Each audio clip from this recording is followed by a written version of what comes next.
Hello, everybody, and welcome back to Talking About Birds, the only Cardinal podcast likely to lose its job this spring.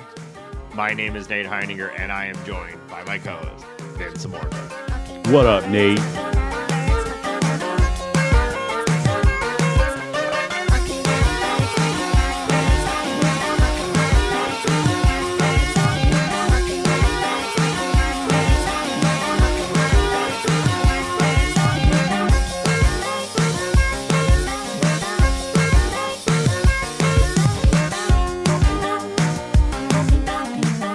If you have an idea for the opening bit, text or leave us a voicemail at 848-48-BIRDS. Hambone, here we are. Yo, what's January. up? What's up? What's up, Nate? What's up? Coming in hot. We are mere days from February, which then means we are but weeks from pitchers and catchers reporting. We are almost to the end of the offseason. How are you feeling? I'm feeling great. It's just, waking up, grinding, getting my protein in, just making sure that everything's correct, just getting ready for the season. It's been a really long, hard off season. I've been putting in that work. Yeah. How are you? Let's dig in on this. How are you preparing for the regular season? Wake up. Like I said, hit that protein. Obviously, jam on emails. I wake up at 4 a.m. every day. Sure, of course. Then I go ground in the backyard and center myself. Obviously, let those sun rays hit me, wake me up, get me ready for the day. Hydrate, of course. Then I go check my stock portfolio, make sure everything's straight there. Now it's 6 a.m. You never know what could happen overnight to a stock portfolio. I don't know what character that was, but I was rising and I was grinding, and I just thought that you needed to know. Yeah, gripping it and ripping it. Well, you see, yeah, you got to wake up at noon to look this good, so I understand I understand that mentality. All right, we got a few matters of business, Hambone, to get to before we get to our absolutely packed show. Wow, it is filling up, my dude. So super excited. Next week, Dan Szymborski, the creator of the Zips projection system and all around cool dude, joined the show last year to talk about an article he wrote about the St. Louis Cardinals. He's coming back to dig into the Zips projections that were released for the Cardinals just a couple days ago. So we're not going to get too far into that article today. I think there's a lot to unpack from that, and we're fortunate to do it with the author of the article himself next week. So keep an eye out for that. Couldn't be more excited. That was so much fun talking to him last year. Maybe this is a new yearly tradition. Obviously, we put a lot of weight in his projection systems. I think it's the best projection system out there.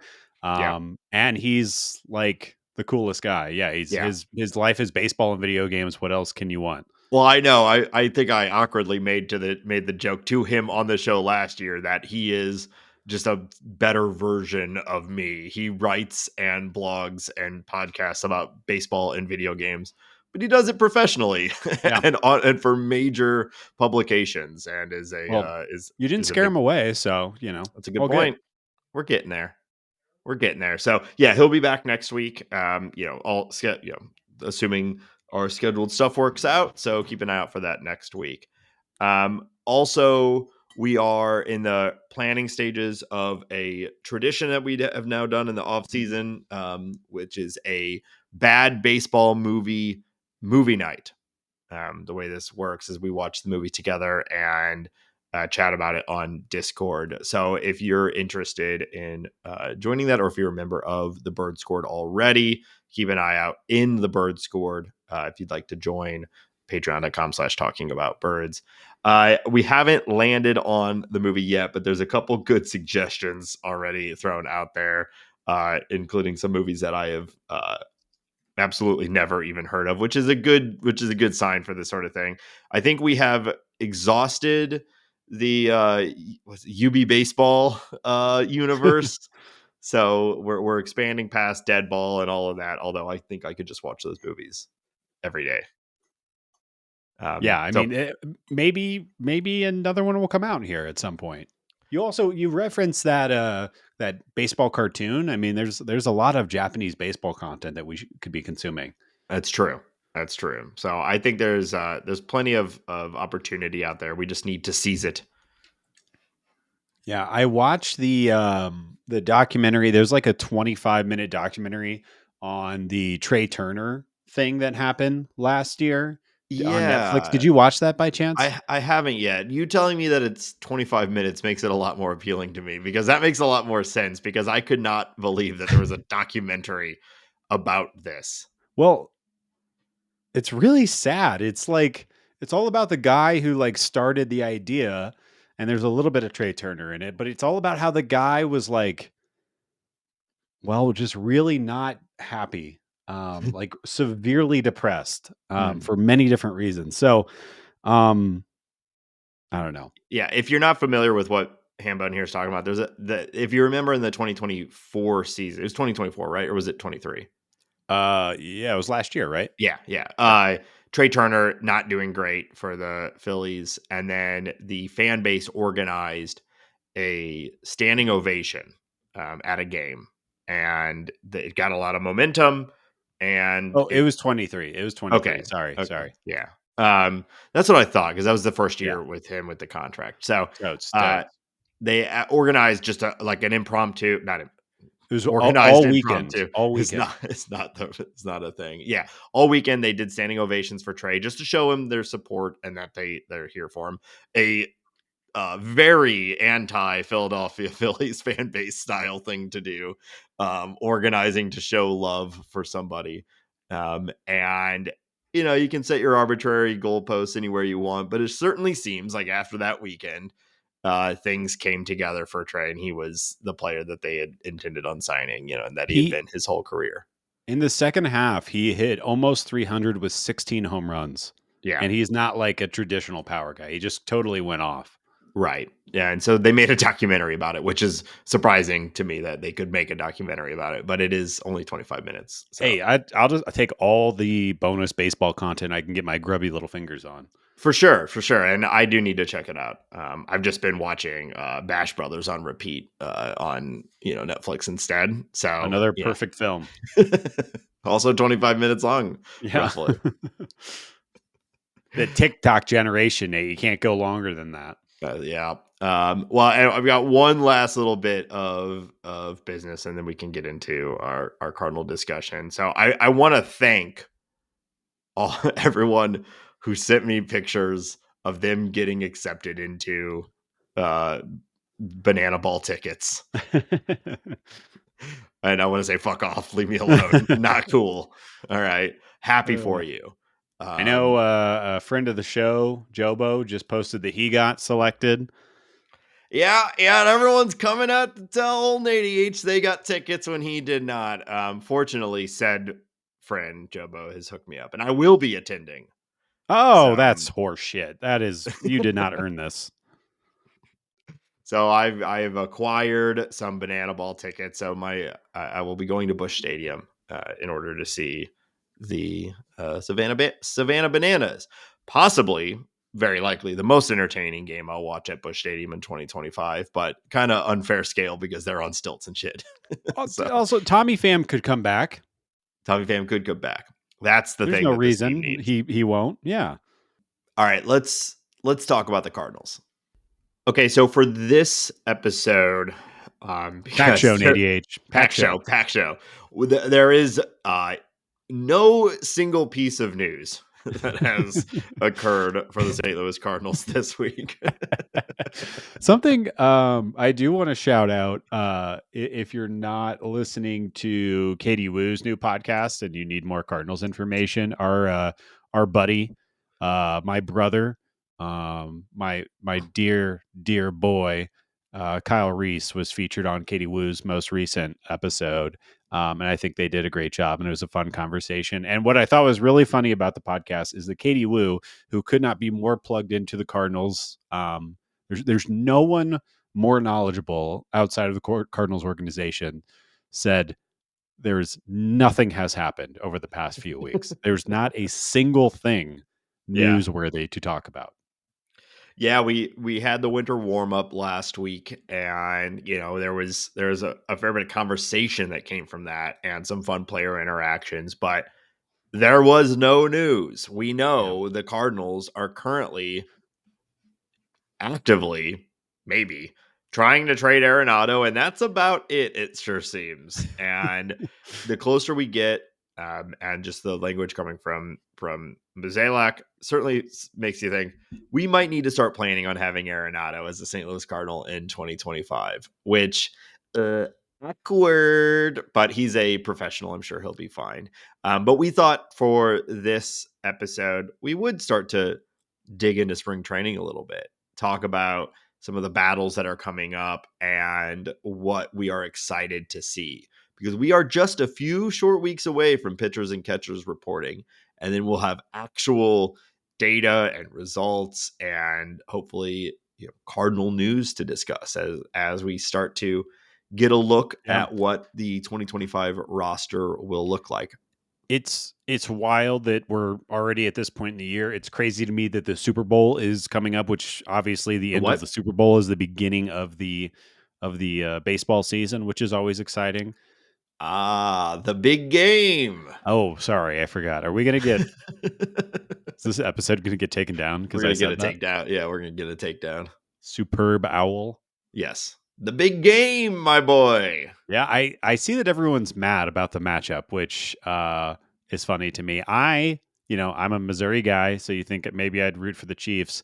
But if I remember correctly, last time the Eagles won, wasn't there a guy that was eating like horse manure in the middle of the streets while they were celebrating? That may or may not have been related to the celebration of the Philadelphia Eagles. And I think there was a story about them, like the city was greasing the poles, like the streetlight poles and stuff like that. So for pure chaos, I'm all birds. Let's go Yeah, Eagles. we're a I bird want, team, so go yeah, Eagles. Also, fuck the Chiefs. They were one of the biggest proponents, unsurprisingly.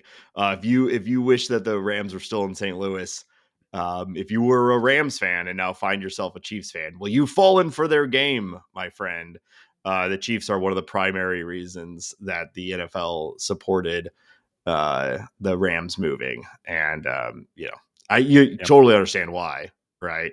But I have no love in my. Well, I don't like any of them. I don't like the NFL, so I don't want to. I remember when there was that blackout during the Super Bowl. Yes, That yes, was the single greatest moment in NFL yeah. history, in my opinion, when it all shut down and almost had to stop. Yeah, your hatred towards the NFL is still sharp Yes. as ever, and I've kind of just I've become apathetic. I watch one game a year. Uh It's the big game. huh. Ooh. Don't come Yeah, I after know. I me. don't need a soapbox. I get I Yeah. get all I get all fired up, Hambone. And I think my life is a little better not being an NFL fan. I I think I I see all this consternation and yeah. hand wringing about like how the matchup even got to it, the place that it's gotten to, and I'm like, I'm happy to just not care about this anymore. It's kind of a weight off. I actually said the exact same thing when I was ranting about the NFL to someone else the other day. Because though I have not actively watched a football game in years, I still love to express my hatred for the organization. And outside of that, like the actual reasons behind it, I feel significantly happier now than I did when I was a diehard NFL fan for a while. I mean, I you want and I were. I think we were serious Rams fans for sure. Yeah, I went to Sam Bradford's first game as a Ram, which was the preseason game. Yeah. I watched every single game of the 1-15 season, the 2-14 Oh season. I yeah. watched every single game. I was a huge fan, and now I honestly truly believe that my life is better not being an NFL fan. Yeah. So in I that way, I'm kind of grateful to them, for telling me to fuck off. So I'm it does pretty kind of sure. work out. I'm pretty sure I watched every single Mark Bulger start. Yeah. Didn't miss a Yeah. game. He had some crazy record of like the fastest in NFL history to some amount of completions or something like that. Yeah. It looked like he was going to be the real deal, and then he was fine. Yeah. He was fine. It's hard. Anyway, fuck the NFL and the Chiefs and all of them. What I used to say is I want the Patriots to win the Super Bowl 20 times in a row, and so that the league just shuts down. And that's kind of still how I feel. So go Patriots, I guess. Well, no, I think the Chiefs are the new Patriots, right? Yeah, but I want it like I want it to be the Patriots for some reason. Okay. All right. They were the evil team, so I want them to I want them to cheat and barely check their way to the top. I don't think he's with them Yeah. anymore, but Well, and I know we want to. So I'm going to round this back into a baseball conversation. Something, you see all these people complaining about how the refs bend the rules or make it work in favor of the Chiefs. And I don't know enough about the rules anymore, about how the game is being played right now to weigh in on that. But it did make me think about how that, like, while baseball, there can be some of that. It's very minute. It's like very difficult for the umps to really impact the result of the game.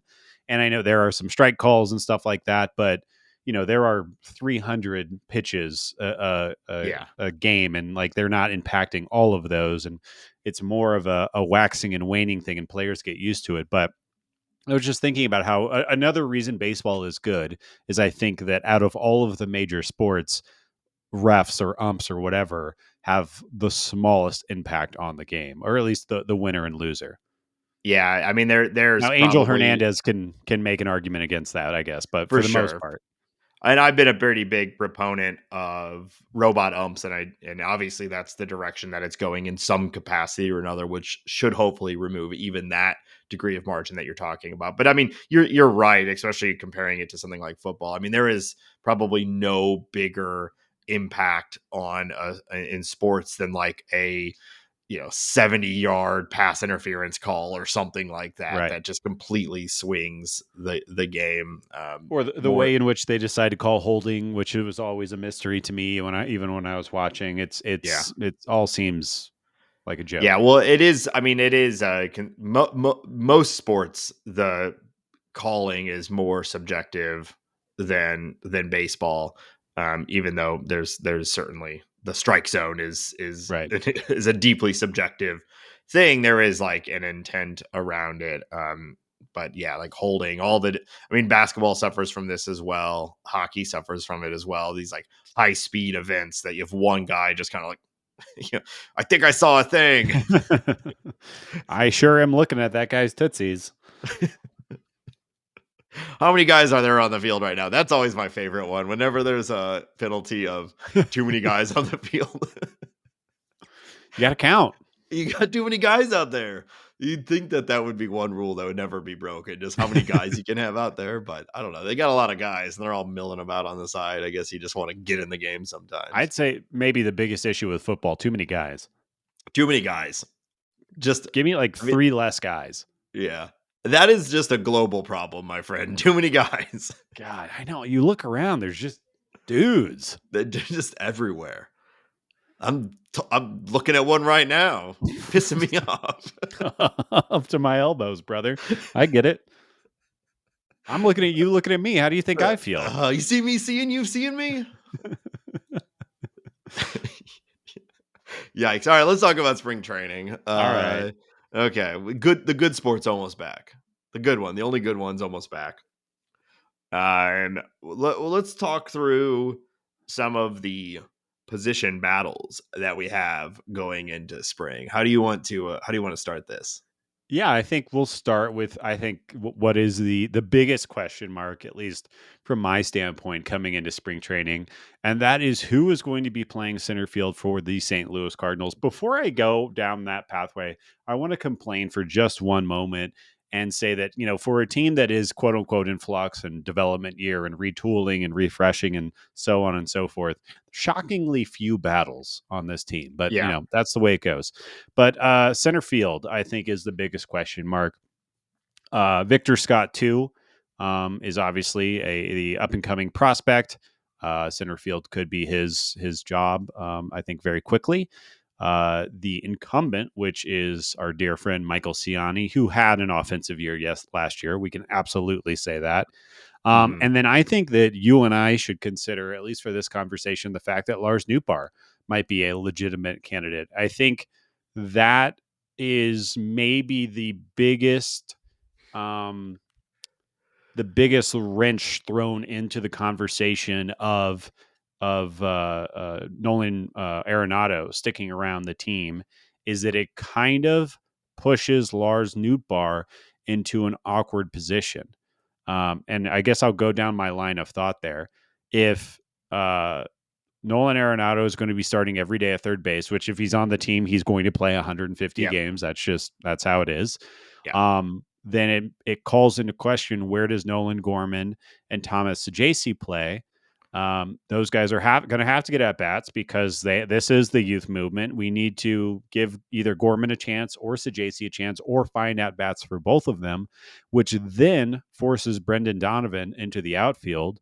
Obviously, he played left field last year. The Cardinals like how he did that. Lars Yeah. Nootbaar has to start. So Lars Nootbaar either takes over Jordan Walker's job, which seems highly unlikely, or he moves to center field. So it really complicates how this team is going to be laid out, which is why I think the most interesting position going into spring training is going to be that Cardinals starting center field job. Yeah. And you can certainly see why, just from a player exposure standpoint, nothing to do with money, why the Cardinals are desperately trying to trade Nolan Arenado, because that immediately jams up the works when everyone you're trying to get at bats for is basically a third baseman, can kind of play second, or can be shoved into the outfield if needed. And so you're really limiting everything to those few positions, because you've also moved Wilson Contreras to first base. Now you do have the DH, but we know the Cardinals like to rotate around there, but you could see maybe Gorman, if this is the case and Arenado is the everyday third baseman. We know we have some good defensive second baseman in the pipeline, whether it's Donovan himself or Sajaci or a Weatherholt or whatever it might be. I think that maybe the DH spot for Gorman starts to make a lot of sense, and you start to see him being there virtually every day, maybe giving a day off to Arenado or playing second, and so that opens that, or that's where he goes. But you're still, what does Sajaci do? And I think Burleson. I think it's highly unlikely Burley gets a lot of starts in the outfield next year. Yeah. I think he's going to be DHing a decent amount, especially Well, against that's right-handed hitters if or Arenado pitchers. is out. Yeah. Burleson as the DH makes the most sense out of everybody, because Yeah. Gorman can play these infield positions. Right.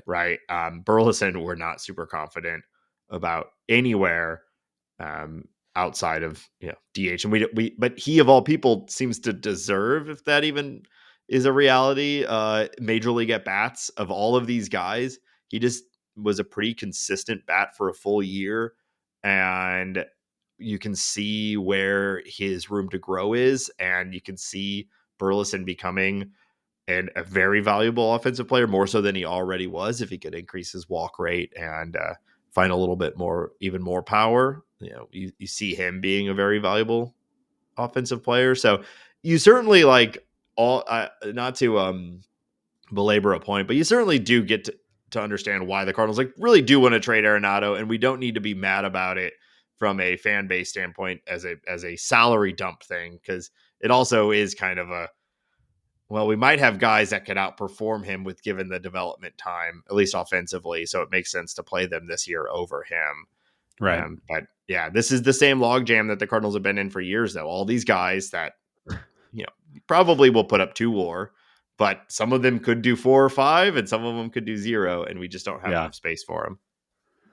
So then it brings you back to like I said, the competition is Victor Scott 2 versus Ciani versus Nootbaar.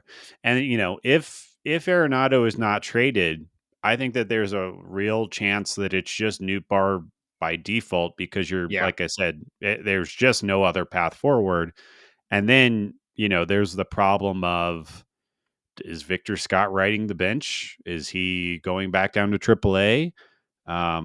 Is Ciani the one that's moved back down? I think with, you talked about this last week, your experience at winter warm-up, and it seemed like everybody, and Ali Marmol included, was talking about Ciani as though he was a foregone conclusion, and I think they like his defense and everything like that. So is Victor Scott the odd man out?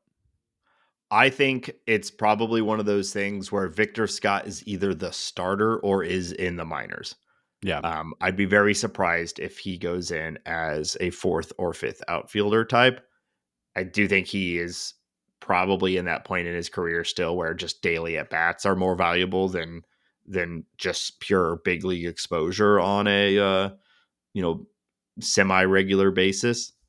I think it's probably I think a useful way to look at this is to start with who is playing for sure every day and Yeah. then go down from there, right? And I think you're right that Newt Bar is on that list. There, you've said it enough about his upside and his underlying metrics, and I think the Cardinals agree. As long as he's healthy, he is in the lineup, and so like I think it's probably as we stand right now. My guess would be it'll be Newt Bar starting in center field on opening day with Ciani as the fourth outfielder and Victor Scott in the minors. If the Cardinals trade Arenado, then I think you see Victor Scott as the starter and Ciani as the fourth outfielder.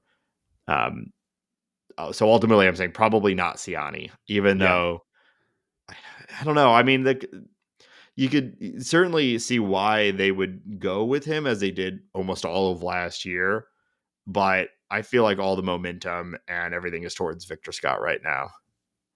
I think he has the higher ceiling, right? Yeah, And he is aware that we exist, and Michael Ciani's never acknowledged us. So that's a great obviously, point. I'm going for Uh-huh. BS2 all the way. Yeah. Yeah, I think it's all. I think everything or everything you said there makes sense. Then it begs the question, like, is Lars Nootbaar ready to be a center fielder if it does play out that way? Do you think he's going to be any good at being a center fielder? Do you think he can stay healthy? Is it, there's less walls to careen into, but it's You got to cover a arguably a lot more more. demanding position. Yeah, a lot more ground, probably more diving around too from center field. Yeah. Um, yeah, well, I think that's one of those things where you are sacrificing. New Bar is an obvious when you're comparing it to Victor Scott and Michael Ciani. You are obviously prioritizing offense over defense in that Right. moment, right? You're going from those two are maybe the two best defensive outfielders in baseball. There's certainly arguments there, but like they are both elite level defensive players, and then New Bar is not. But we all believe in New Bar's bat, and that's really what you're trying to develop right now, right? Right. Like the Cardinals are certainly going to be prioritizing when given the opportunity offensive output and projections over defense. I mean, it's the same reason why Jordan Walker is penciled in as the right fielder without really any question, right? Yeah, right. That's definitely how it's going to play out, right? Well, Right? Yeah, that's definitely. what they're It'd be saying. insane for it not to. That's what they're saying. I mean, they're saying Walker and Gorman, they keep those two specifically have been tagged multiple times now saying virtually regardless of outcome, they're getting 650 plate And appearances.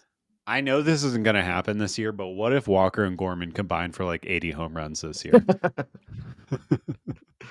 I know it's Well, not, but what if yeah, it well, does? we that's where we this is about to be spring, baby. We get to be Yeah. optimistic and hope for these sorts of things. I still am a believer. Kyle has said the same. Like I personally believe the power projections for Walker have been a little unfair towards Walker from an expectation setting standpoint. He is a monster human, but it still generally takes a while for power to develop at the major league level. And so I'm really not Well, anticipating 30 plus from him in the next year or two, let alone what would need to be probably 40 for that to happen. I agree with you and Kyle, but there's also when you see the high one teens exit velocities Oh, off the sure. bat, like it's there and Oh, it's, yeah. it, Oh, it's it absolutely there. it's easy to have your mouth, water at those kinds of things. But yeah, I agree with Yeah. you. It's hard to hit dongs in the big leagues. Yeah. Well, and he's focusing on, he said it, multiple people said it during the recent player interviews that he is focusing on hitting line drives. And, good plate approach like that, line drive approach for a guy that big and that strong should result in more home runs. But Yeah. he's mostly just trying to raise his launch angle to stop crushing crushing the ball straight down, which he's been doing, hitting it like Yeah. 113 miles per hour, like, Well, one hopper at the third baseman, near killing a it's guy. the Yandy Diaz with the Rays problem. Yeah. He's built like a house. He has crazy exit velocities, but his launch angle is low. And then you see, you look at his career. Any year that he gets the ball lifted, even a degree or two over his career norms, he becomes an all-star. Yeah. And I think even if Walker doesn't fully ascend, hitting the ball hard consistently is something that will keep you in the big leagues, and he'll impact the team somehow. Well, and the difference with Walker too is that he is fast as hell, right? So He's he crazy. yeah, I mean, he's a mutant, right? Like, he shouldn't be able to do what he does at his size. So even hitting the ball into the ground, he should be able to maintain a higher batting average because he's so fast. But he's got to be able to make more contact and drive the ball in the gaps more, which is clearly the focus. Hell yeah, brother. Yeah, Next competition I want to talk about was catcher. yeah, And that is, pretty obvious unless somebody has a outstanding performance in spring and leapfrogs. I don't think anything like that is likely.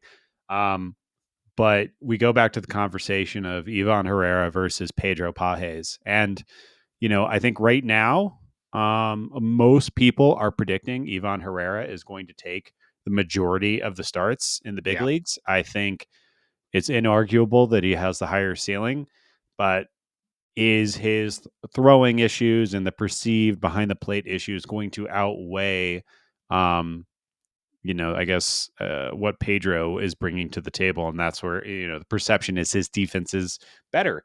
And I think that can be argued, but that's where we're at right now. Who do you think runs away with it in spring training? Yeah, it's hard to pick anything other than Ivan right now. Every signal is pointing towards him getting the significant bulk of starts back there. Every pitcher was asked about at winter warm up. Everybody asked every pitcher about how they're feeling about throwing to Ivan, and everyone had very nice things to say. He certainly seems to be set up as the primary catcher for the Cardinals. I suspect that all of these battles here are going to depend to some degree about how the Cardinals fare in the standings, because they are presenting this as like, hey guys, there's still a chance we do it in 2025, right? And keeping Gray, keeping Helsley, keeping Fetty, all of this, if the Cardinals are actually competing, whether we believe in it or not, if they're actually competing, I think you're going to start to see the hook on these guys a little bit more. It's Yeah. like, why, like, Gorman being sent down to AAA last year, Pages coming in over Herrera so much. It's because the Cardinals were desperately trying to win every game that was in front of them, and you can see why they would prioritize defense from the catcher position and a guy who can jack a dong here and there over the like clearly more higher end player in Ivan. I'm hopeful that they do what they said they're going to do and make decisions and stick with it this year and not bounce these guys back and forth, but depending on the record and the desire to win. But I do think that's going to play a role Yeah. here. But I'd be very surprised, barring injury, of course, which should just be said for all of this, right? Ivan's going to start 120 to 135 games, would be my guess, with Pages taking the rest. And I don't know, maybe Wilson suits up for one of them, or we do Yeah. see a Crooks call up later on, and Crooks spells Pages or Ivan or something like that. Yeah. Crooks spells. Yeah. I think Ivan is going to have a really nice spring, and I think he could be a little bit of a breakout candidate in MLB at large this year. I think Yeah. he's going to have a nice year, and we're going to have a lot of fun with that.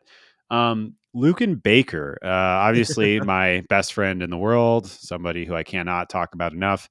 Cardinals have been reported to be looking for a right-handed bat. Is he the bat? Is the call coming from inside the house, Nate? Are they going to allow this guy to make the big league roster? Or do they just hate him? I feel like we have talked about Luken Baker more than the Cardinals have even recognized that he exists on their team. This You know is what I the mean? problem. Yeah.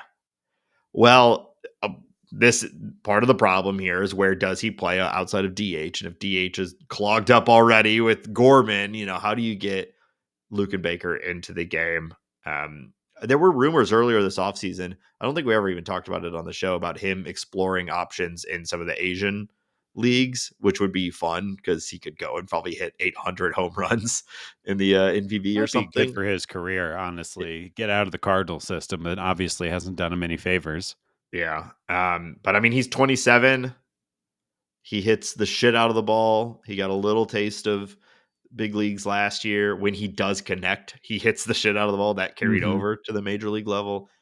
But they certainly don't seem to have any real interest in I know. giving I'm this guy a daily shot. I'm surprised that like the Nationals or the Pirates or the Mariners or some other teams that have like positions at bats to give up and need Yeah. some thump and don't really have an entrenched first baseman aren't calling about this guy, and maybe they are, and the Cardinals aren't giving him up, which makes even less sense. Like where they are just really standing on the fence on this guy. And I think, I said this last year. I'll try to keep myself in line and not talk about it too much. But the exit velocity numbers and the things that he's doing, I think that he deserves a big league chance. And if it's not going to be with the Cardinals, it should be somewhere else. Yeah. Because at this point, I just want to see what the guy can do. There's clearly a belief that it's not going to fully translate, and that he's going to strike out too much and not make consistent enough contact to make those exit velocity numbers work. Yeah. Because otherwise, there's no reason why they wouldn't have given him the shot already. He was called up last year. There's plenty of capacity to give him at bats, and they still didn't. And to be fair, like, when he hit the ball, it looked great, but he also didn't hit the ball most of the time, But right? he was And walking at an extreme clip last year yeah, also. I just find yeah, it but those the insane. that Adam that Dunn had like a very long major league career. that profile is not as popular anymore, and it is a razor's edge of value, right? I'm going to hit 200, but I'm going to Yeah. have a 330, 350 OVP and hit 35 home runs. It has to execute exactly that, or you're remember Rugned Odor, Yeah. back-to-back seasons with negative F4 and 30 home runs, I like but Kyle Schwarber is a highly paid big leaguer. Kyle Schwarber is, but he hits more like, I mean, he just hit what, like 250 last year. Like, I don't think anyone saw that coming, but that at least was in there. And now 250 with 40 home runs is very, very different Yeah. than 200, with 30 home I'm runs or just something like saying, that. give the big guy, he needs a chance. He Yeah. should go to a losing team. The Pirates should give him the first base job. And I want to see him play 150 games in the big leagues, see what happens. I totally agree. I'm just, playing devil's advocate here. And I think, like the Nationals, who just traded for Nate Lau. I mean, S tier name, don't get me wrong, but like, I don't know what you're doing adding him to a rebuilding team, like going and getting, we know what he is, and there's not like a lot of upside left in that. I think the Nationals think that they're going to be a lot better than a lot of other people think they're going to be this year with their young players kind of coming of age, and specifically Wood and Cruz. I think they Yeah. might shock the world, the baseball world this year. Whoa. I mean, there are CJ Abrams also. I know he had that Yeah. like really bizarre ending to the season and He was whatnot, but caught gambling at 4 a.m. the night before a game, right? Wasn't it? And then they just yeah, and benched him. he was demoted. They sent him down to AAA. Yeah, not a great look, CJ. Not a great look. All right, the last spring battle. There are other ones, but the last one I think is relevant to talk about today is the fifth starter, and I'm kind of tagging this as Matthew Liberatore versus Steven Matz. Who's going to be that fifth starter? And I think the other person is going to be probably a high leverage reliever, just Yeah. because of the previous performance. I already talked about what Matthew Liberatore's stuff looked like last year and how he could take a step forward. I think we all know Steven Matz pretty well. If you had to bet right now, who do you think is taking that fifth starter spot? Yeah. Well, I think there's layers to this from a strategic standpoint because obviously I would prefer it to be Liberator because I'm not ready to give up He's on him. 25 years old. I know. I don't think they give up. You talked about his stuff plus last week and some of the elite output that he has capable of that he is capable of. But hear me out. This is Matz's last year on his contract. We know that when he's healthy, he is elite, right? Or he's very very good when he's healthy. And the problem He's is the always guy's been got stuff for all his failings. He has yeah, stuff. he's good when he is healthy. And if so, I would say what I would like to see if he's healthy and he has a good spring, let's let him start because that is the most value you could have for a trade deadline. Sure. If Mats is healthy and effective for April, May, and June, then you now have right in your hands a very valuable trade piece. Now that does potentially stymie like some development of Liberator, but there are a few things more valuable at the trade deadline Yeah. than a very effective starter, and it might be worth the gamble. So I'd be okay if Mats does get that spot. I Yeah. would And argue let's do 6-man. You yeah. know, like what do we? Why not? Right? We don't want any of these guys getting hurt. Well, we talked. I think six man makes a lot of sense for a lot of reasons. You Yeah, get Sonny is kind of takes keep him as healthy as possible. You get fewer starts from Miles Michaelis, which is just great. You keep Eric Fetty, a trade candidate, healthy as well. And yeah, there's when Blake Snell and Tyler Glass now and Dustin May and Sasaki and Yamamoto all get hurt, you can swing a trade with the Dodgers and go get some prospects and at the halfway point and improve yeah. your team for next year. Yeah, did you total sidebar, but did you see Sasaki said that he was recommended Tommy John 4 years ago. And he Oh yeah, I think we talked about this. not the Tommy John side of it. Oh okay, At least this piece that he yeah. was recommended Tommy John, this I just saw. And he declined it and he said part of the reason why he came over to MLB sooner than most and cost himself potentially hundreds of millions of dollars is because he's like, I don't know how long I'm going to be able to do this, so I want to get over to the highest level of competition as early as possible. Yeah, that sounds like he's gonna die. I know, right? People come Very back from Tommy John pretty people come back, regularly yeah, nowadays. most of the time. In fact, Huh. sometimes better. But I mean, you can see he throws so hard. He might be just a little worried that his arm is going to shatter. And yeah, I don't understand why people like him and Jacob DeGrom can't just subtract like 2 miles per hour or three. Like, can't you just dial it back slightly? I understand the heat of the competition and everything like that, but if it's you dial it back or your arm explodes, why are you not making this decision? yeah. I mean, is it if it were that clear? Also, I think it would be more obvious. But is there really going to be a long term gains benefit from a health standpoint of throwing, in his case, 101 instead of 103 or 98 or 99 instead of 103? I don't know. Gibson did it, Nate. He pitched Well, forever. that's a good point. That's a good point. As Ben aggressively applies some sort of cream to his lips right It's, now. it's Burt Bees. It's very dry out here. Don't judge me. I want to keep my lips kissable. Pitchers and catchers are about to report. You've got All right. So we're going to talk a little bit more about spring training now that we're out with the battles, just some topics and some players, players to watch this spring. So we kind of talked about this, but maybe to put a finer point on it, does Gorman get reps at third base? How do the Cardinals handle Gorman's spring training?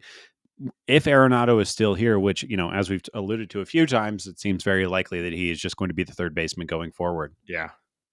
Yeah, I think that they still move forward with preparing him as a third baseman because I suspect that even if they don't get it done before spring or before the season starts, like the Cardinals are going to be constantly calling, the Mets and the Yankees and the Dodgers. I'm like, looks like your third base defense could use a little improvement, doesn't it? So I figured that they want to keep him ready. But if we go into the regular season with Arenado, I think Arenado's getting the full starters workload, and we may Yeah. see a game or two with Gorman over there. Maybe you slide Arenado over to DH to get a day of rest and whatnot, and increase the reps for Gorman. But if you've got Arenado, you're playing him every day. Partly also just to continue to showcase he's healthy and his Yeah. value and whatnot. And if he starts to have a real bounce back too, offensively, then maybe that makes that trade potential a little easier as well. I'm convinced that Arenado's trade is happening after Alex Bregman signs, and it is crazy that we're sitting here at the end of January and the top 5, 6, 7th free agent has still not signed. Yeah, and Pete Alonso, who is not as valuable as Bregman, but still is quite a large, both physically and figuratively. He's a big, strong guy, of course, He is. and I cannot believe he is not a Met. yeah, well, they clearly. I mean, we've talked about this. It's same thing with like Luken Baker. Just for big fat power hitting first baseman, just not as valuable right now. Yeah. And I think everyone's a little worried about how he's going to age, and no one wants like a Ryan Howard sort of thing. Yeah. You give a big first baseman a ton of money, and then he's 32, and sure he still hits a bunch of ding dongs, but everything else is terrible. So Yeah. The Rockies should sign him just for my I benefit. agree 100%. I saw Boris was out there saying like Pete Alonso's requests are not unreasonable. He's like trying to get ahead because I think people are starting to think, well, maybe it's Alonso. His expectations are too high or something. And of course, Boris is going to say whatever the most pro Alonso thing is, but it's Right. funny to see him on his heels a little bit saying like, no, it's a pretty reasonable request. Bregman is the one that is particularly surprising to me. I get Yeah. why everyone would be cautious about signing Alonso, but Bregman certainly seems like he should be. It should be a slam dunk for someone to go and pay for him. Yeah.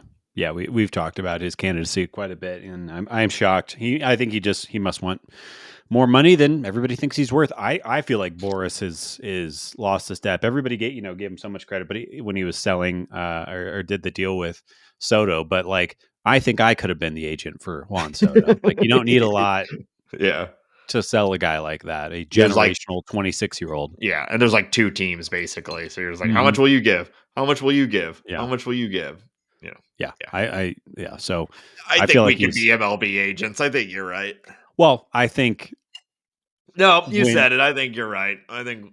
I mean, What are they if doing? you give me the best players in baseball, I think it's pretty easy. I honestly don't even think those guys need agents. Like Juan Soto doesn't need representation. No. Well, remember he was asking very important questions.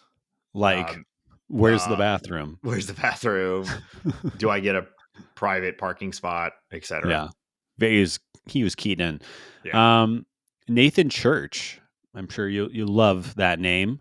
But he got a The non-roster invite. He is a guy who had a pretty interesting power speed combination in Double A last year. He got invited to the AFL, and that skill set with that bat and that name, this could be a guy that what more could you ask for? I think he might have a little bit of a coming out party in spring training this year.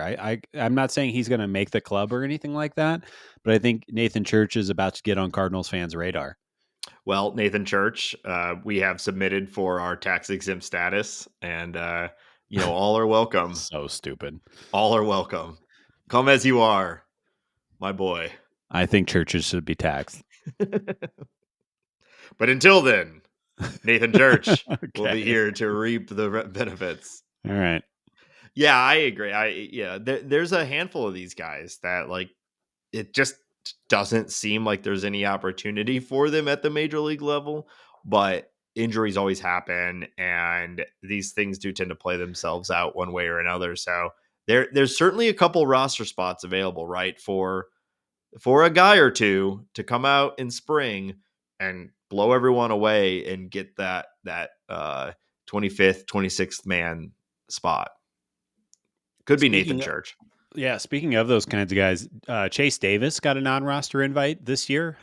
Former number one overall pick by the St. Louis Cardinals. He had I think, a shockingly good year last year that a lot of people didn't give him enough credit for. He started at low A, worked his way up to double A, only had a few at bats in double A, but put together a nice year, made some adjustments. He's getting invited to spring training, and I really hope, he'll probably be there for the first half of spring training.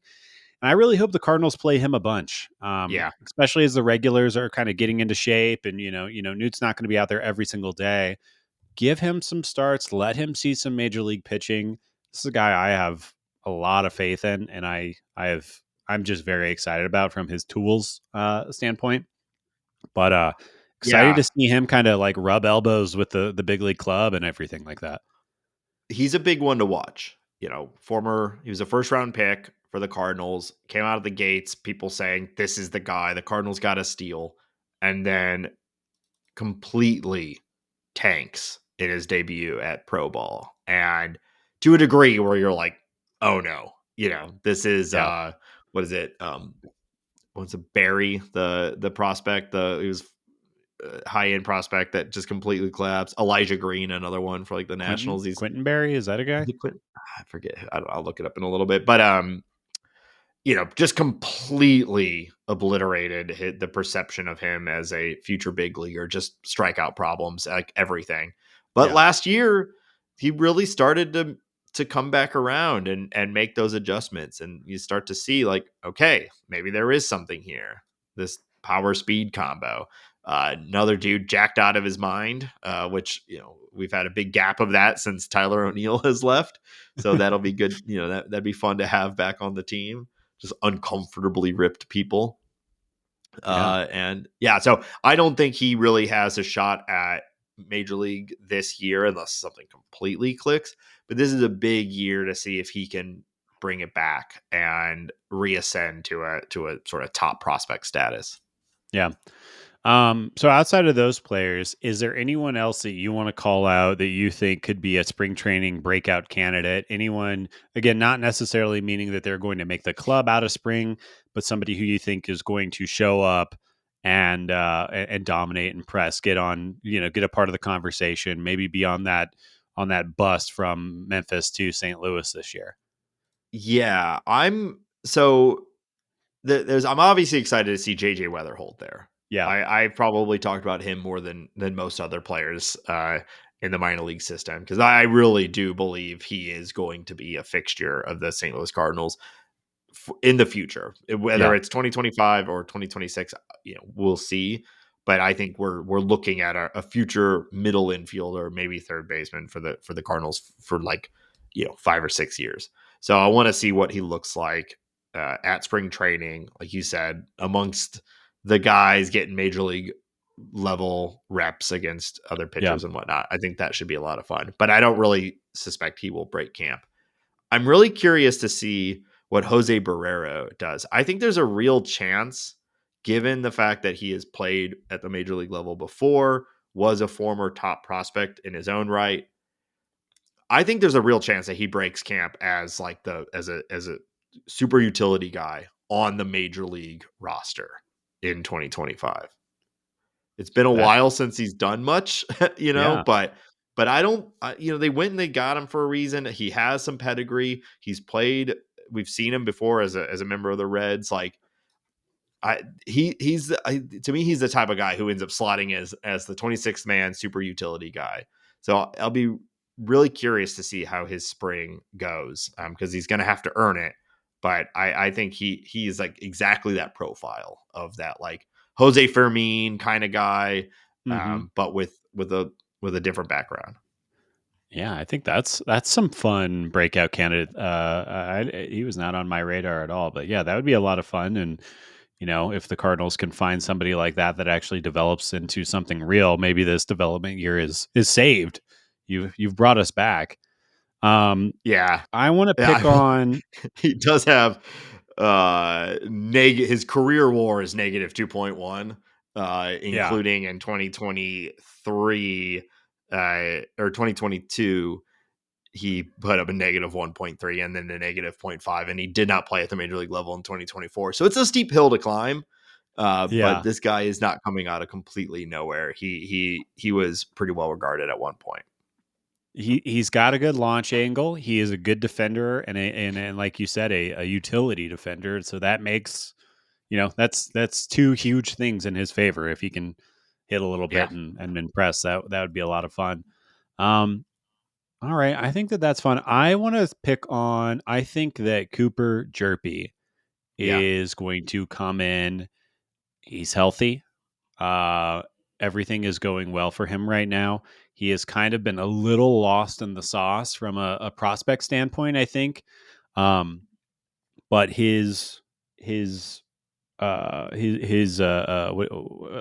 angle, his throwing angle. Why can't I think of that?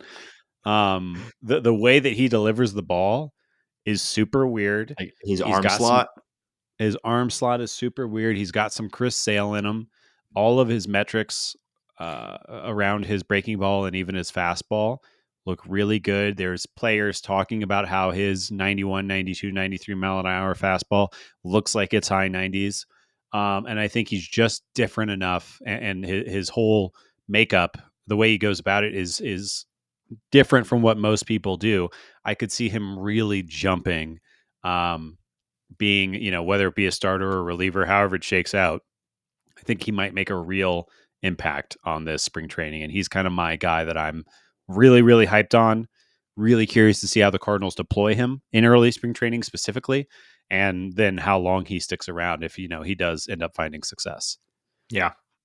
Yeah. Outside of that, oh sorry, He's well, he's certainly he's been a name that's been discussed a lot amongst the Cardinals, and I think I could see like a long relief sort of thing too, yeah. where they're keeping him sort of in that middle ground, waiting for the need for another starter, and getting him, bulk innings like that. Yeah. Two Yeah. other guys I want to call out, and these are guys that might even have a big league roster spot. Probably do have a big league roster spot, but very very curious to see what Zach Thompson Yeah. does, what he looks like, what that fastball looks like, what the curveball looks like everything about him. What are we getting with Zach Thompson, and Sajasi? I'm curious to see. He had a ridiculous ascension when he came over. Uh-huh. Last year was kind of a mixed bag, but he obviously made the big league club. And just kind of seeing what he is bringing to the table. He's going to be 23 this year. Yeah. Still a very young guy. So those are the guys I'm kind of excited to see, though. Yeah, I know. I just like I want to there's so many guys that I just want to see 650 at bats or 100 plus innings at the major league level and just let them cook. Yeah. Hambone, just let them cook. I've got one more name for you that we've not discussed yet, and that's Michael McGreevy. So Yeah. Yeah. McGreevy was the Cardinals' first round pick in 2021 and was getting starts at the end of last year. And while it's a very small sample size, he was incredibly effective. Over 23 innings, he had a 2.72 xFIP. Yeah. His ERA was 1.96, but that's such a small sample size. But that xFIP pretty much backs it up. And, a lot of that came from he had that like one crazy dominant start right at the end of the season. But when we think about how just teams prefer to act too, when you've got a guy who is thrown out of the rotation and has shown early success and is very young and is a former top pick that they paid a pretty big signing bonus for, like everything aligns for them to give him a real shot. And I'll add on to that by saying that Mo himself said he expects McGreevy to battle for a rotation spot. So you pitched it as Matz and Liberatore, but I think McGreevy is right up there as well and has just as much a shot to take that fifth or sixth spot or whatever. Yeah. I think that's a great call out. That would be a lot of fun. I think he, like you said, he impressed quite a bit in his little cup of coffee. And if you can get a couple of those young guys to turn into even serviceable big league starters, then this year you start getting really excited about what this year could be and the development that could happen, and moving on from these 35-year-old plus pitchers is just, exciting. Yeah. Yeah, exactly. So I guess we'll see. So we're gonna get in a couple weeks. Some we're gonna start seeing these guys throw. So I'm Oh yeah, excited. baby. All right. Well, we're going to talk about some news from around the league and wrap up the episode with a little game. But before we do, we of course want to remind our listeners that this show is listener supported by people just like you out there listening right now, wherever you are, driving, doing the dishes, sitting in a blank room, staring at a white wall, just listening to the show. I know that's how most Digging a people, hole, yeah, that's how most people engage in podcasts, just sitting in plotting. isolation. Uh huh. Uh huh. If you want to support the show and the time and effort that goes into making it, we'd really appreciate you checking out the patreon.com/talking about birds. You get access to our private Discord server, the Birdscord. That's where we're playing in the movie night. We got the fantasy baseball league that's going to start up here again. Usually that sort of fantasy baseball and all that starts to pick up after the big game is done. So we'll be restarting the league after that. And so you still have time to get in. And yeah, it's just a really good place to follow the Cardinals and chat with other people that are listeners of the show. And it's a fun little space to get away from the other shitty social networks out there. If you can't join the Discord, the Patreon, understand. We would appreciate if you take a moment to leave a review on your favorite podcast platform. Uh, Several of you have recently just whipped it out and just click those little 5 stars. Takes like 30 seconds. You don't have to write anything. We do appreciate it when you do, but even just hitting those little stars helps us out. It really does. Helps us show up in searches and whatnot as people start to look for content here in the as the new season begins. And of course, tell your friends, tell your family. We appreciate it. Hambone, we got a lot going online too. Where can people follow us there? Yeah, first off, I want to say 5 stars only when you're doing that review process. And thank you, but 5 stars only. We're on Blue Sky. You can come and check us out over there as baseball people slowly migrate to Blue Sky. We are on Instagram at Talking About Birds. We have a TikTok. TikTok is back, and we're loving it, people. Come and look at our faces over there. You can listen to this show on Spotify or YouTube if you prefer, and you can follow us and like us and do all that stuff on both of those platforms. Of course, you can check out talkingaboutbirds.com, where you can find the podcast, t-shirts, the Patreon, everything. If you need a new baseball t-shirt for the upcoming season and you There you go. don't want to give money to the Cardinals because they're not fielding a team that you're happy with, come on over to our t-shirt shop. We also might not be fielding a team that you're happy with, but hey, our shirts are funny. So we're honest with it. Also, we're not lying to you. You can email us questions to talkaboutbirds@gmail.com. You can ask Nate, what he's planning to wear to his banana ball game. Is he going to rep the Cardinals? Is he going to rep bananas? I don't know. Lots of interesting things. And of course, you can call us and leave a voicemail or send a text message to 848-48-BIRDS. That's 848-482-4737. I'm probably going to wear my life-size gorilla costume and just scare the shit out of the bananas. That's a good idea. Uh-huh. They're going to be like, oh, they're going to be so nervous looking in the stands there. They're going to be so nervous, They'll be dude. so nervous. Do you They're think they're like, going to have any Cardinals legends come out with them? well, I don't know, because it's basically opening weekend, but the Cardinals are not.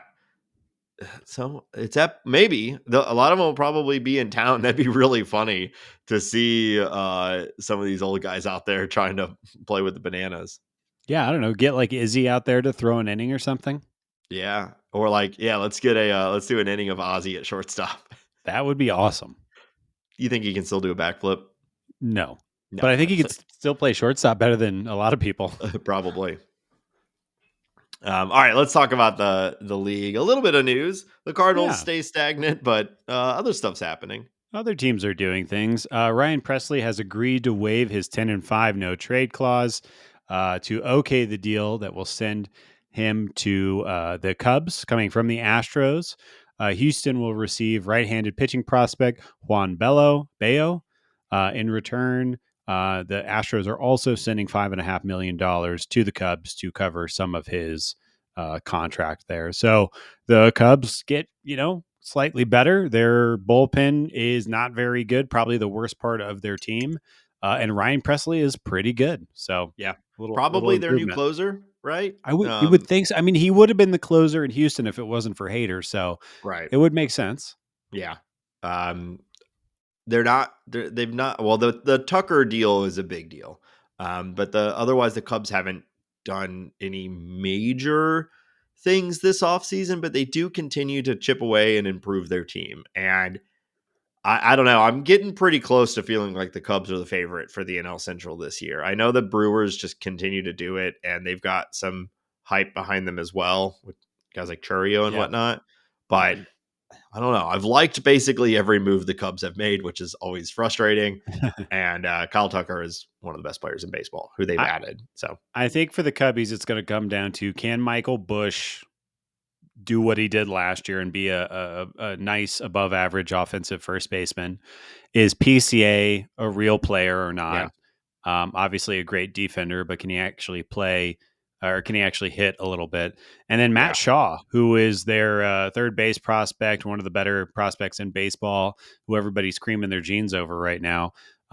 Is he going to step up for them? And is he going to make an impact? He's 23 this year. And he looks like he could be really good, but we'll yeah. see.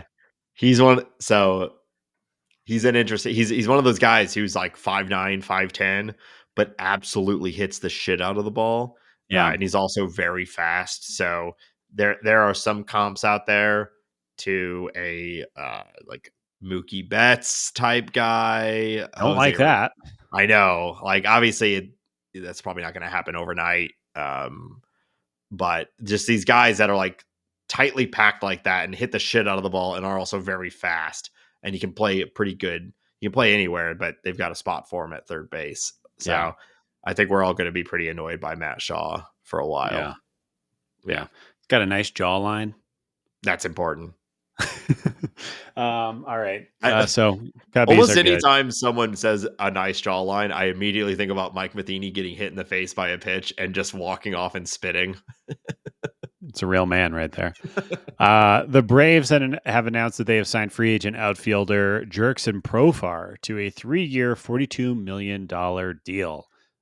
This dude, Obviously, he just keeps sticking around, getting millions, and he had a great year last year. he did. I know. It's like I feel like we've almost written him off so many times, and then he just keeps picking up spots on teams and putting up good numbers. Yeah, I'm very curious to see how he's used because he's not a great outfielder, but he has positional flexibility. And seemingly he can only hit the ball well when he's on the Padres. But last year was really a massive breakout year for him. Yeah, He hit over 20 home runs. He walked a ton. And his clutch was through the roof. Now that's, obviously a little more wiggly than yeah, everything else I said, but he's been in the big leagues for 10 years at this point, Nate. He's a guy. yeah. But also, there are 4 seasons that he has put up negative F4. Yeah, baseball is really hard.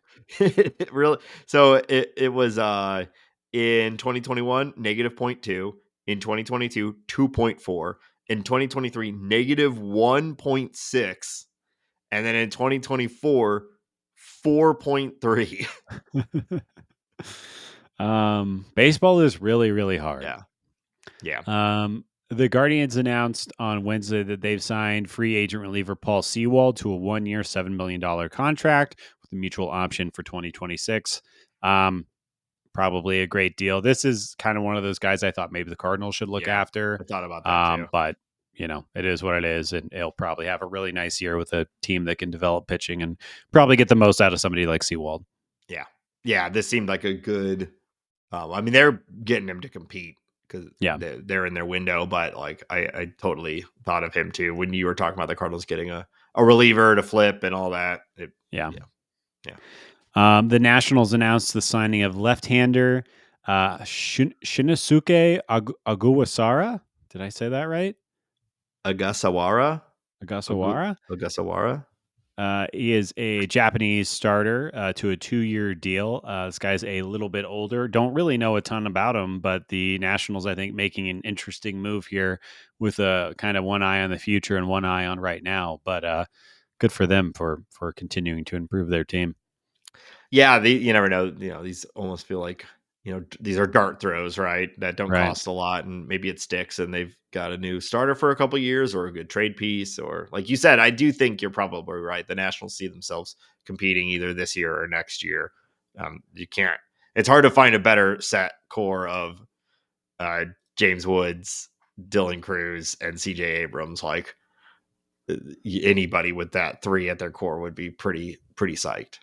And don't forget they got Juan Yepes coming off the Oh bench well, this of course. year. So Yeah, well, of course we say Yepes. we say Yepes. He might. No, well, maybe he will. All right. The two just general baseball news points to talk about. The league reported $12.1 billion in gross revenue last year, Cool. the highest in the history of the game. So I don't know. Well, What to say they're about really that. struggling out there, Hambone. So you gotta. I think they need to increase ticket prices. Probably They they could should. have They should. I probably. think I'd feel better. I think I'd sleep better if that happened. Yeah. Final piece of news: MLB The Show 25, the video game that we all kind of complain about but keep buying every year, reveals its cover athletes. Nate, multiple. And wow. Paul Skeens, Ellie De La Cruz, and Gunnar Henderson are all three on the cover this year. I like it. I think it's a lot of fun. Three really exciting players from teams that are all kind of mid-markety, whatever. Yeah. I love that we're elevating these guys. I love that Paul Skeens, even though he's the most boring human being on earth, is kind of becoming an MLB star. Yeah. And then Ellie De La Cruz, obviously, he should be one of the faces of baseball going forward, Yeah. and Gunnar Henderson is just a monster. So Yeah. all good, I say. It's a fun combo. Yeah, if you're a believer in the curse from these sorts of things, you're like, oh no, they put like three of the most exciting players and young players in baseball. I think Gunnar is the oldest at 23 on this Yeah, list, maybe. yeah, I think Um, so. Yeah, he's 23, yeah, 24. something like that. Yeah, Yeah. yeah. Are you gonna play the show? Are you gonna pick this one up? So I bought 24 and Yeah, I thought it was so bad that I think I'm going to take some time off of the show. Now if people play it and everyone's freaking their geek out over it, maybe I'll change my tune, but I don't find it to be good. They don't improve the game enough for me. yeah, And the game is clunky. There's a lot of little complaints I have about it. Like the way they do player development is really annoying to me. The yeah. road to the show is very annoying to me. So yeah, I have a lot of little complaints. So I don't think I'm going to be giving them my money this year. Yeah, there was a time in my life where I played the show basically every single day. Yeah, But I think the last one I've really put time into is the show 2019. So it's yeah. been quite a while since I've really dug in. The games have been on Game Pass for the last few years, which has been nice. So I've like dipped into them.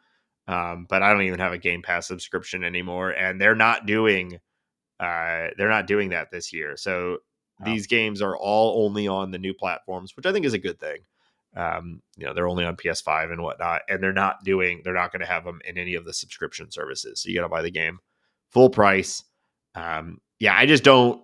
I mean, I play video games basically every day, but it's for my video game podcast, and it's for so work. it's Yeah, for work. So it's hard for me to play these just like infinite games. And the show yeah, has been kind of clunky, and I really hated the like, oh, now you've got this sponsored glove, so you're yeah. getting +3 to your defense now. It's like I like that in every other game. Like I like that sort of stuff, the RPG thing, but not in a baseball game. Well, It's not emulating real life, but I like it feeling a little bit more like real. what I Like don't like about it is that if you're bad at a skill, like if you're a slow player, you can't improve because you have to like steal bases to get better, but you can't steal bases if you're really slow.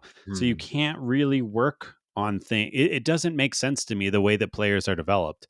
Yeah. Um, Although Also, the customization of how you can build your new player, I just find the whole thing very frustrating.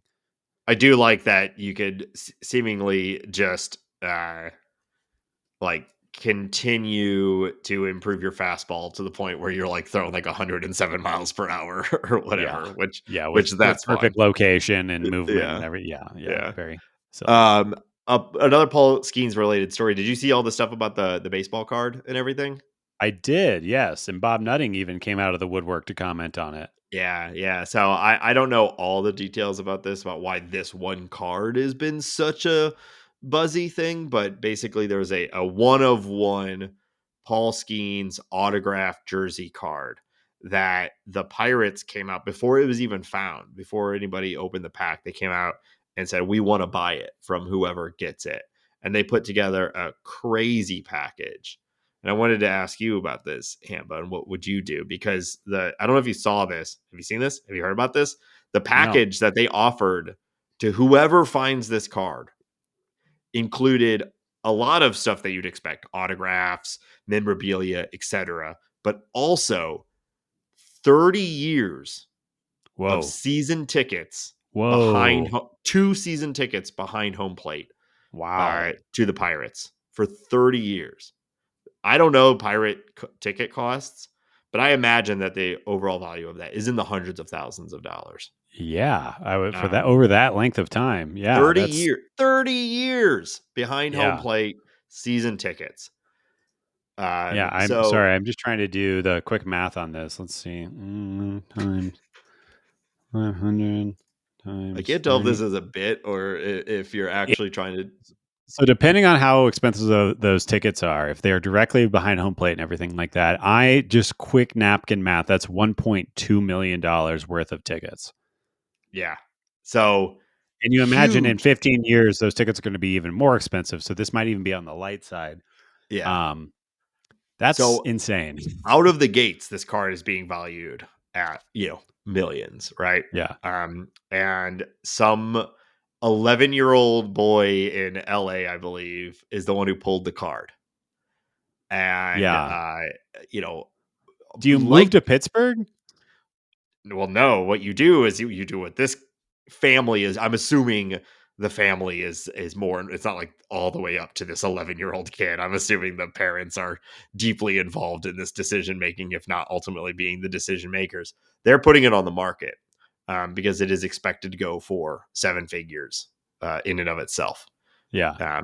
So that's what they're doing. I think if you like, so Hambo, imagine there was like let's say it was, there's not really an equivalent, but let's imagine like there was Jordan Walker just came up and won the MVP as a rookie, and you pulled his one of one card, and the Cardinals are offering you um, this package, or you can just sell it for like $2 million. Yeah. What are you doing? Well, I mean, if I lived in St. Louis, I think I would take the Cardinals package. But since I don't, I'd probably take the cash. Yeah, I think, yeah, I I mean, probably. I could take the cash, buy a little house in St. Louis, go to a bunch of Cardinals games. Well, that's where I start to land, because season ticket behind home plate, awesome. Like, there's really nothing more the team could offer you than that. That's like Right. the best thing you can get from a baseball Yeah. team, right? Um, but also millions of dollars mean you can just buy those seats when you want to go to the game. And I don't, I mean, I know I was thinking like, what's the math of like you take it and then you could sell those seats just on Right. StubHub every night or whatever, and probably make a ton of the money back also. But I probably even living here in St. Louis, I think I probably sell it and then just buy a bunch of that shit and also have uh excess millions of dollars. Yeah. Yeah. I mean, yeah, But I think I mean, I that's think the it's a pretty math. good offer from the Pirates. It's not one of Oh, those hell yeah. bullshit things like, oh, you caught,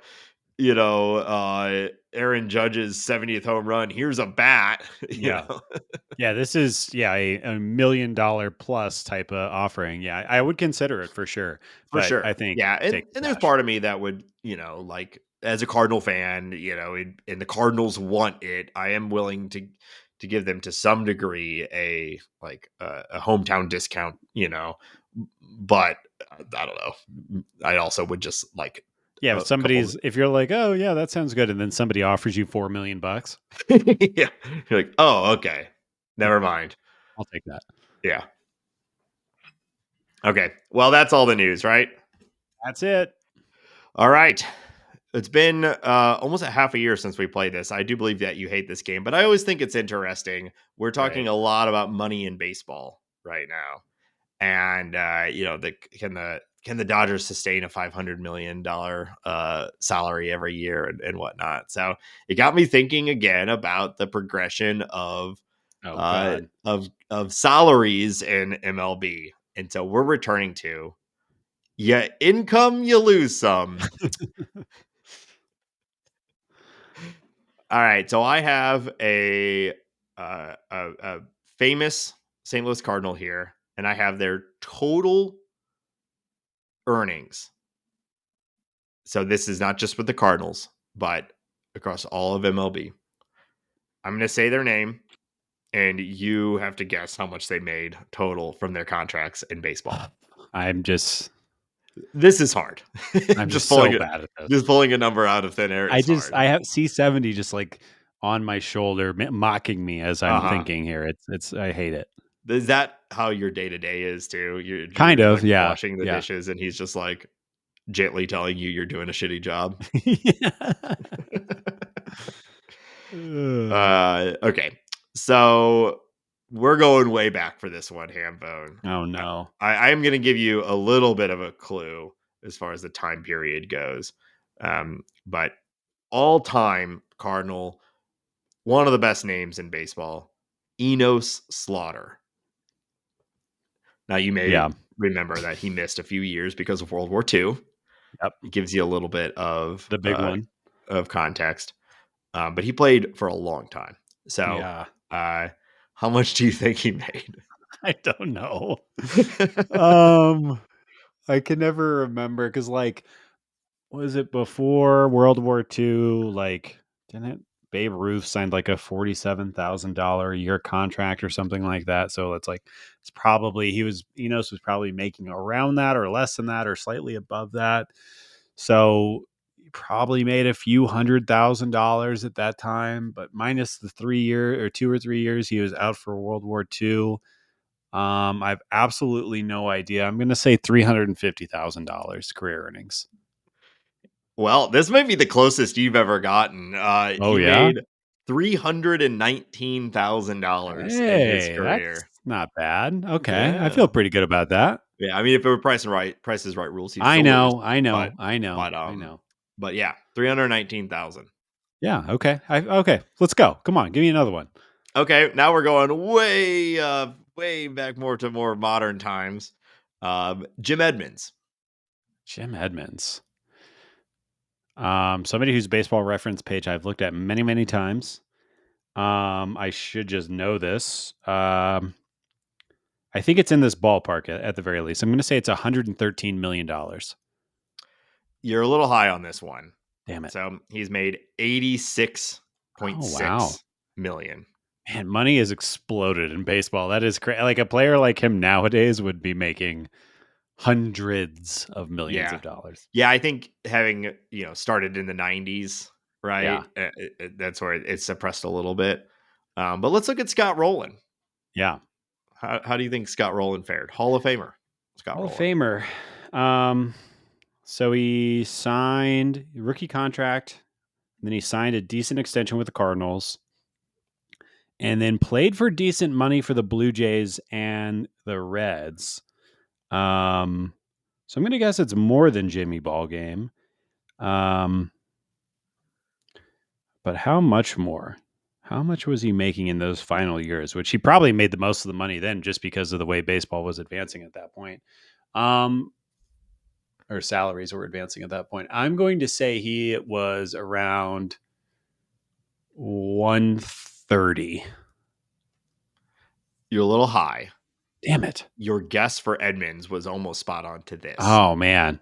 Yeah, 117 million. 117. All right. I wasn't that far off on a No, percentage you're like basis. 10% high. Yeah. Yeah.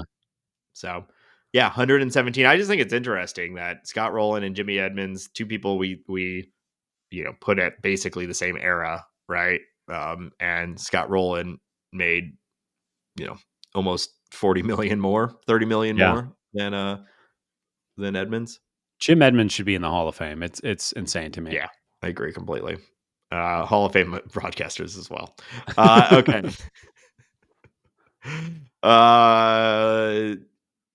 Chris Carpenter. Oh God. That one I have absolutely no idea. He had such a weird injury career. Cardinals obviously brought him over for the Blue Jays while being injured, extended him until his death. What did he make? Chris Carpenter, notably still alive. Oh, I have absolutely no idea. I'm gonna say this is probably under. I'm gonna say $70 million. You are under 98.5 million. Wow, good for him. Yeah. He racked up several like 10 to 15 million dollar years after he kind of came back, God, he is I think my favorite Cardinals starting pitcher of all time. Yeah, it's hard. I don't know how I would answer that, but man, when he was good, it was just so much fun.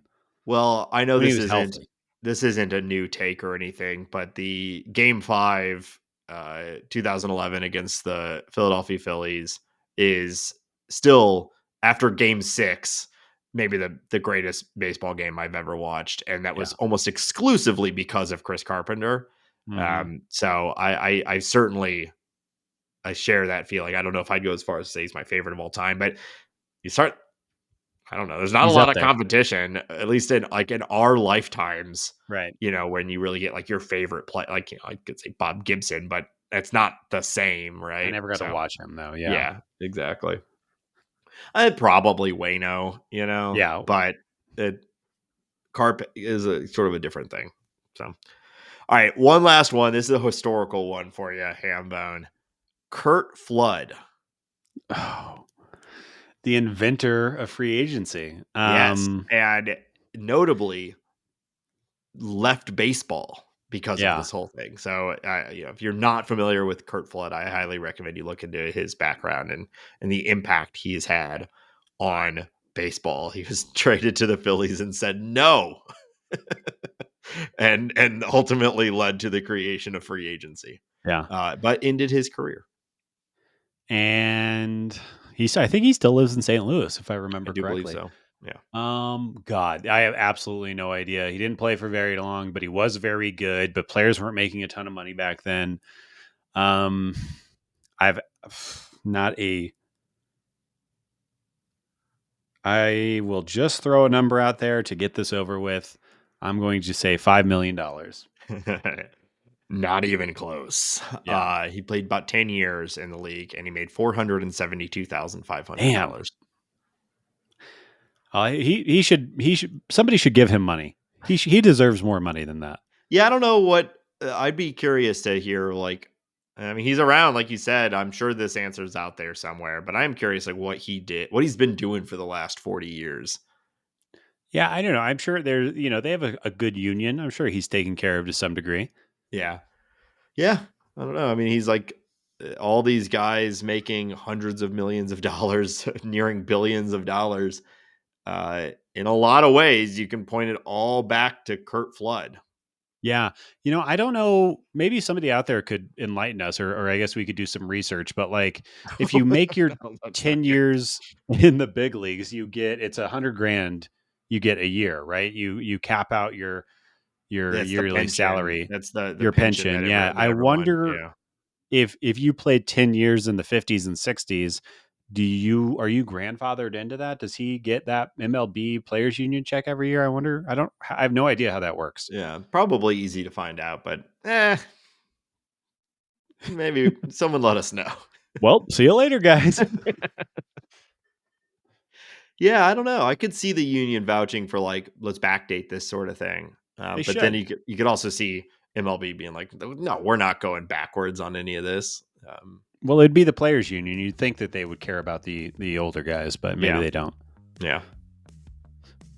Well, Anyway, so you did okay on some of these. I mean, this is very hard, just pulling this number out of nowhere. But you get pretty close on a couple of them.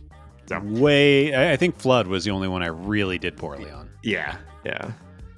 So that's going to do it for this week's episode. Thanks everyone again for listening. Check out the Patreon, patreon.com/talkingaboutbirds. Next week, we will be back with Dan Szymborski, founder and creator of Zips and all around cool guy. So make sure you check out that episode. And then right after that, we're, I think, a week from spring training starting, from pitchers and catchers reporting. Probably start to get news of guys already down there. I know there are already some guys down there getting reps in, but it's happening. We're almost back. So thanks everyone again for listening. And until next week, good old fashioned go Cards. Okay, bye.